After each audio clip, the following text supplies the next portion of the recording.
Hey there. I just wanted to share some things that I'm really good at. I know, because today it's all about me. So, what I am really good at is interrupting you, interrupting anyone talking to me. I have a tendency of not purposely one-upping. Good at that.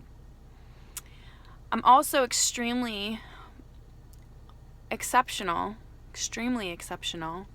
at fixing your problems.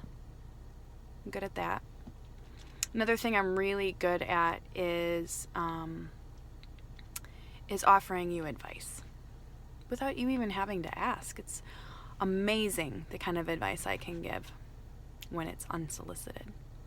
So those are some things that I'm amazing at, okay? But those are not good things to be amazing at. And while I still believe that I do care and want to encourage and even want to take all your burdens away, it's not possible for me to do that necessarily. I might be able to offer you a perspective if you asked for it that could be helpful. I could also just listen. And I think today I'd like to just encourage you to do that. I'm encouraging myself to just do that. So in yoga teacher training, we learned something called empathic listening. That is extremely difficult. Extremely. So there's a couple steps to getting to empathic listening. I guess not steps, but there's 5 different ways to listen, and that's you don't listen at all. That's ignoring. So I guess that's not really a type of listening, but that's the first one, ignoring. The second one would be pretending, and I feel like a lot of people do that. Even unintentionally, we pretend to listen because we're either on our phone or, like me today, cleaning the house. You know, I don't have time to pick my face up and look at you, which is one of the things I want to work on is my eye contact, is because I have so much of these little curly hairs that I need to sweep up right this moment. So what you're saying to me is an inconvenience. So I'm going to pretend to listen to you and nod my head. We talked about that before. Then there's selective listening. Right? So you hear the things you want to hear, but ignore the rest of it. There's also attentive listening, which is getting better, right? You're listening for things that you can respond to. So kind of like you're creating questions in your mind that you can ask once they're done talking. So you're still kind of waiting for them to be done talking so that you can get your airtime in. It's still better than the other 3, but it's not quite there. So what empathic listening is literally sitting there next to them, not nodding your head, not shaking your head, not smiling, maybe you're smiling, because I would have a hard time not smiling because I want to show you my support.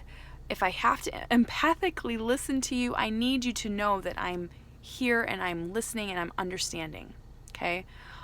I'm not biased, though, which I think is where they want you to not nod, not shake your head, because they don't need your input, and that is still input.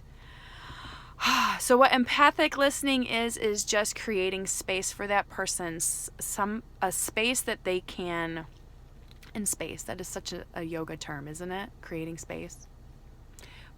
But it is what it is. It's what we're doing. We're creating space, a safe space that they can just unleash their burdens and open up and be with you, knowing, having the confidence that you're just there for them.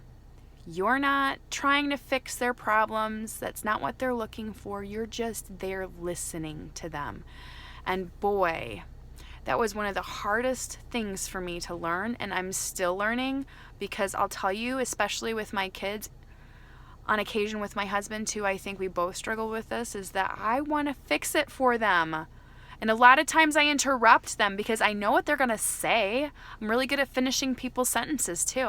Amazing. I might have already said that. I don't even know.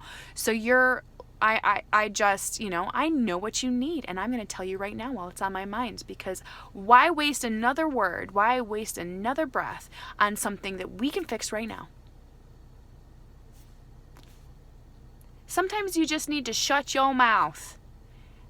Sometimes you just need to be quiet and listen, because, quite often they'll talk themselves into an idea of how to fix it. They'll talk themselves out of a pity party because they're hearing themselves and how ridiculous they may sound, or how insensitive they might sound, or bottom line, they're the ones talking.